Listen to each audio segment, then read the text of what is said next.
2020 May 12-ാം തീയതിയാണ് കോവിഡിൻ്റെ മാരകമായിട്ടുള്ള സാമ്പത്തിക ആഘാതത്തിൽ നിന്ന് ഇന്ത്യയെ കരകയറ്റുന്നതിനും അതുവഴി ലോകത്തിൻ്റെ സമ്പദ് വ്യവസ്ഥയിൽ ഒരു പ്രധാനപ്പെട്ട ഒരു ശക്തിയായി മാറുന്നതിനായിട്ട് കേന്ദ്ര സർക്കാർ ആവിഷ്കരിച്ചിട്ടുള്ള ഒരു പദ്ധതിയാണ് ആത്മനിർഭർ ഭാരത് എന്ന് പറഞ്ഞിട്ടുള്ള പദ്ധതി. കോവിഡിൻ്റെ സാമ്പത്തിക ആഘാതങ്ങളിൽ നിന്ന് ജനതയെ കരകയറ്റുക എന്ന ഉദ്ദേശത്തോടു കൂടി ഫിനാൻസ് മന്ത്രാലയത്തിൻ്റെ പ്രധാന മേൽനോട്ടത്തിൽ IT, കമ്മ്യൂണിക്കേഷൻ, ഹെൽത്ത്, ഡിഫൻസ് മുതലായ മന്ത്രാലയങ്ങൾ കൂടെ ഒരുമിച്ച് ഇന്ത്യയുടെ ഭാവിയെ കണക്കാക്കി ഒരു സാമ്പത്തിക പാക്കേജും അതുമായിട്ട് ബന്ധപ്പെട്ടിട്ടുള്ള ചില നിർദ്ദേശങ്ങളും വെച്ചു. അതിന് മൊത്തത്തിൽ പറയുന്ന പേരാണ് ആത്മനിർഭർ ഭാരത് എന്ന് പറഞ്ഞിട്ടുള്ള പദ്ധതിയും അതോടൊപ്പമുള്ള മേക്ക് ഇൻ ഇന്ത്യ ക്യാമ്പയിനും. അതായത് മറ്റുള്ള രാജ്യങ്ങളെ അമിതമായിട്ട് ആശ്രയിക്കുന്ന തരത്തിലുള്ള സാമ്പത്തിക രീതിയിൽ നിന്ന് സ്വന്തമായിട്ട് ഉൽപ്പന്നങ്ങൾ നിർമ്മിക്കാനും അത് വിപണനം ചെയ്യാനും അത് എക്സ്പോർട്ട് ചെയ്തുകൊണ്ട് വരുമാനം ഉണ്ടാക്കാനും ഊന്നൽ നൽകിക്കൊണ്ടുള്ളൊരു പദ്ധതിയാണ് ഈ ആത്മനിർഭർ ഭാരത് പദ്ധതി.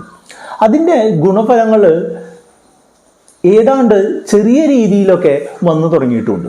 2024-25 കാലഘട്ടത്തിലൊക്കെ ആയിരിക്കും അത് കൂടുതൽ മികച്ച രീതിയിൽ ആളുകൾക്ക് അനുഭവവേദ്യമാവുക എന്നുള്ളതാണ് സാമ്പത്തിക വിദഗ്ധർ അഭിപ്രായപ്പെടുന്നത്. വോക്കൽ ഫോർ ലോക്കൽ എന്ന് പറഞ്ഞിട്ടുള്ള സ്ലോഗനുമായിട്ട് എത്തിയിട്ടുള്ള ഈ പദ്ധതി തദ്ദേശീയമായിട്ട് ഡെവലപ്പ് ചെയ്തിട്ടുള്ള സാങ്കേതിക വിദ്യയും തദ്ദേശീയമായിട്ട് ഡെവലപ്പ് ചെയ്തിട്ടുള്ള പ്രോഡക്റ്റുകളും സർവീസുകളും ആളുകളിലേക്ക് എത്തിക്കുകയും അതുവഴി കൂടുതൽ തൊഴിലവസരങ്ങൾ സൃഷ്ടിക്കുകയും അതുവഴി സാമ്പത്തികമായിട്ട് ആളുകളെ ഒരു മെച്ചപ്പെട്ട രീതിയിലേക്ക് എത്തിക്കുക എന്നുള്ളതാണ് ഈ പദ്ധതിയുടെ പ്രധാനപ്പെട്ട ഉദ്ദേശം. അതിന് ഗുണഭോക്താക്കളായിട്ട് വരിക ആരാണ്? ഇന്ത്യയിലെ ചെറുകിട ഇടത്തരം കമ്പനികൾക്കാണ് കൂടുതൽ നേട്ടമുണ്ടാവുക എന്നുള്ളതാണ് അവകാശപ്പെടുന്നത്. അപ്പോൾ ഇതൊക്കെ ഞാൻ ഇങ്ങനെ പറയുന്നതിന് കാരണം എന്താണെന്ന് വെച്ചാൽ, നമ്മൾക്ക് സ്റ്റോക്ക് മാർക്കറ്റിൽ ഇൻവെസ്റ്റ് ചെയ്യാൻ പോകുമ്പോൾ ഇത്തരമൊരു തീമിലുള്ള കമ്പനികളിൽ നിക്ഷേപിക്കുകയാണെന്നുണ്ടെങ്കിൽ നമ്മൾക്ക് സ്വാഭാവികമായിട്ട് അടുത്തൊരു 3-4 വർഷം കൊണ്ട് വലിയ നേട്ടം ഉണ്ടാക്കാൻ സാധിക്കുമെന്നാണ് ഞാൻ മനസ്സിലാക്കുന്നത്. അതുകൊണ്ട് തന്നെ അത്തരം നേട്ടങ്ങൾ ഉണ്ടാകുന്ന കമ്പനികളെ തിരഞ്ഞുപിടിച്ച് ഇൻവെസ്റ്റ് ചെയ്യുക എന്നുള്ളത് വളരെ നല്ലൊരു സ്ട്രാറ്റജി ആയിരിക്കുമെന്നാണ് ഞാൻ പേഴ്സണലി കരുതുന്നത്. ഞാൻ അങ്ങനെ സ്വന്തമായിട്ട് കുറച്ച് സ്റ്റോക്കുകൾ നിക്ഷേപിക്കുന്നുണ്ട്. പക്ഷേ നമ്മളുടെ ഒരു അറിവും തോട്ട് അപ്ലൈ ചെയ്യുന്നതുമെല്ലാം സെബി രജിസ്റ്റേർഡ് ആയിട്ടുള്ള അഡ്വൈസർമാർ നമ്മൾക്ക് വേണ്ടിയിട്ട് അത്തരത്തിലൊരു സെറ്റ് ഓഫ് സ്റ്റോക്കുകൾ കണ്ടെത്തി തരികയാണെന്നുണ്ടെങ്കിൽ വളരെ നന്നായിരിക്കും അല്ലേ.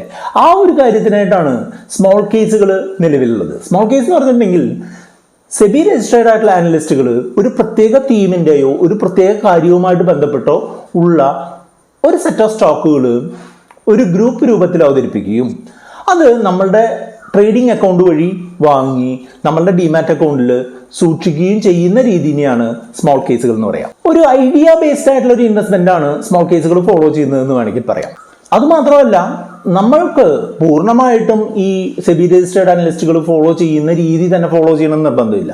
നമുക്ക് ആ കാര്യങ്ങൾ മനസ്സിലാക്കി നമ്മളുടേതായിട്ടുള്ള രീതിയിൽ കസ്റ്റമൈസ് ചെയ്ത് ഉപയോഗിക്കാനും സാധിക്കുമെന്നുള്ളൊരു ഫ്ലെക്സിബിലിറ്റി അതിലുണ്ട്. നമ്മളുടെ നിയന്ത്രണത്തിലുള്ള ഒരു തീം ബേസ്ഡ് ഇൻവെസ്റ്റ്മെന്റ് നടത്തുന്നതിന് എന്തുകൊണ്ടും സ്മോൾ കേസുകളാണ് ഇപ്പോഴത്തെ സാഹചര്യത്തിൽ നല്ലത് എന്നുള്ളൊരു അഭിപ്രായമാണ് എനിക്കുള്ളത്. ഏതാണ്ട് 20 ലക്ഷം കോടി രൂപയുടെ പാക്കേജാണ് ഞാൻ മുൻപ് സൂചിപ്പിച്ചിട്ടുള്ള മേക്ക് ഇൻ ഇന്ത്യ ക്യാമ്പയിനും ആത്മനിർഭർ ഭാരത് പദ്ധതിയും വഴി നമ്മളുടെ സമ്പദ് വ്യവസ്ഥയിലേക്ക് വന്നുകൊണ്ടിരിക്കുന്നത്. ആ ഒരു ഓപ്പർച്യൂണിറ്റിയെ ക്യാപിറ്റലൈസ് ചെയ്യാനായിട്ടാണ് ഇന്ന് സൂചിപ്പിക്കുന്ന ഓംകാര മാനുഫാക്ചറിങ് സ്മോൾ കേസ് പോലുള്ള സ്മോൾ കേസുകൾ ശ്രമിച്ചുകൊണ്ടിരിക്കുന്നത്. ഇന്ന് ഓംകാര ക്യാപിറ്റൽ എന്ന് പറഞ്ഞിട്ടുള്ള പ്രധാനപ്പെട്ട ഒരു സെബി രജിസ്റ്റേർഡ് അനലിസ്റ്റുകളുടെ മാനുഫാക്ചറിങ് തീമിലുള്ള ഒരു സെറ്റ് ഓഫ് സ്റ്റോക്കുകൾ ഈ ഒരു സ്മോൾ കേസായിട്ട് അവതരിപ്പിച്ചിരിക്കുകയാണ്.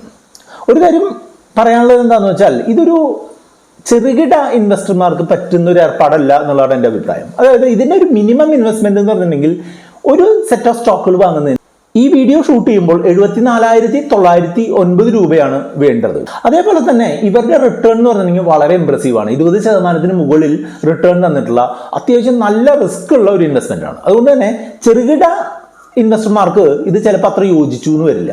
മറ്റൊരു കാര്യം മനസ്സിലാക്കാനുള്ളത്, ഈ സ്മോൾ കേസുകൾ ഇതിലുള്ള സ്റ്റോക്കുകൾ കാണുന്നതിനും ഇതിലുള്ള സ്റ്റോക്കുകളിൽ ഇൻവെസ്റ്റ് ചെയ്യുന്നതിനുമായിട്ട് 5,900 രൂപ 6 മാസം കൂടുമ്പോൾ നമ്മൾ അതിൻ്റെ ഫീസായിട്ട് കൊടുക്കണം എന്നുള്ളതും മറ്റൊരു കാര്യമാണ്.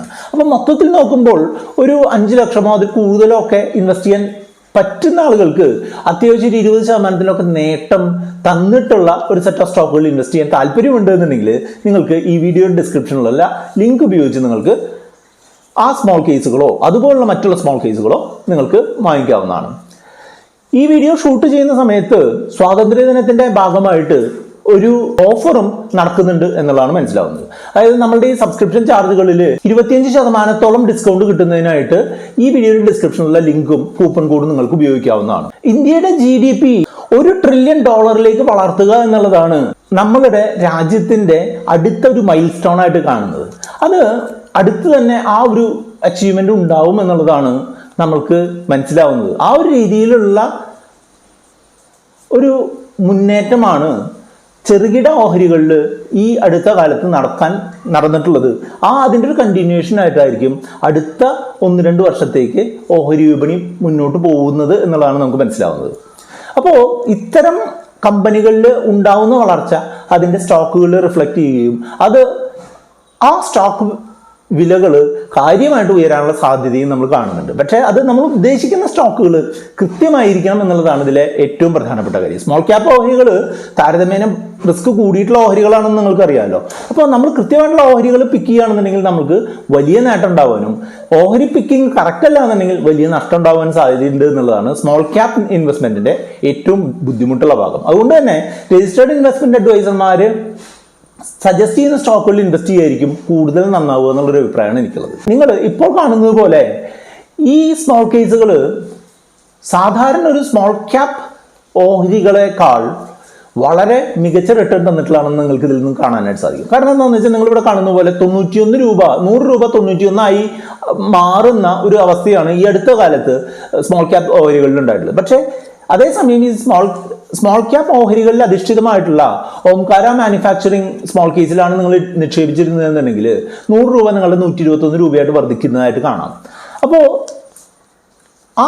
ആ ഒരു സ്റ്റോക്ക് പിക്കിങ്ങിന്റെ ഗുണമാണ്. അപ്പോൾ അറിവുള്ള ആളുകൾ ഒരു സെറ്റ് ഓഫ് സ്റ്റോക്കുകളിൽ സ്മോൾ കേസ് രൂപത്തിൽ ഇൻവെസ്റ്റ് ചെയ്യുക എന്നുള്ളത് നമ്മൾക്ക് മറ്റുള്ള സാധാരണ ഇൻവെസ്റ്റർമാരെക്കാൾ ഒരു കൂടിയ എഡ്ജ് തരാനായിട്ട് തീർച്ചയായിട്ടും സാധിക്കുമെന്നുള്ളതാണ് എൻ്റെ അഭിപ്രായം. നിങ്ങൾക്ക് ഈ സ്മോൾ കേസ് ഒരു 25% ഡിസ്കൗണ്ടോട് കൂടി വാങ്ങുന്നതിനായിട്ട് നിങ്ങൾക്ക് വീഡിയോയുടെ ഡിസ്ക്രിപ്ഷനിലെ ലിങ്ക് ഉപയോഗിക്കാം.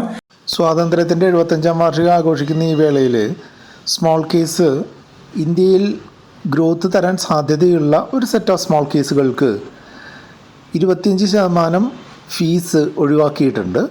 അപ്പോൾ ആ ഒരു ഓഫർ കിട്ടുന്നതിനായിട്ട് ഈ വീഡിയോ ഡിസ്ക്രിപ്ഷനിലെ ലിങ്ക് ഉപയോഗിക്കാം. അതോടൊപ്പം തന്നെ ഫ്രീ 25 എന്ന് പറഞ്ഞിട്ടുള്ള കൂപ്പൺ കോഡ് ഉപയോഗിച്ച് കഴിഞ്ഞിട്ടുണ്ടെന്നുണ്ടെങ്കിൽ നിങ്ങൾക്ക് 25% കിഴിവിൽ ഈ സ്മോൾ കേസുകൾ സബ്സ്ക്രൈബ് ചെയ്യാനും നിങ്ങൾക്ക് ഇന്ത്യയുടെ 75ാം വാർഷികത്തിൽ കൂടുതൽ നന്നായി പെർഫോം ചെയ്യുന്ന സ്മോൾ കേസുകളിൽ ഇൻവെസ്റ്റ് ചെയ്യാനും സാധിക്കും. ഇതുമായിട്ട് ബന്ധപ്പെടുത്തി എന്തെങ്കിലും സംശയങ്ങൾ ഉണ്ടെന്നുണ്ടെങ്കിൽ നമ്മുടെ വാട്സ്ആപ്പ് നമ്പർ ആയിട്ടുള്ള 8848030018 എന്ന് പറയുന്ന നമ്പറിലേക്ക് കോൺടാക്ട് ചെയ്യാം. ലൈക്ക് ചെയ്യാനും കമന്റ് ചെയ്യാനും കൂട്ടുകാരുമായിട്ട് ഷെയർ ചെയ്യാനും മറക്കരുത്.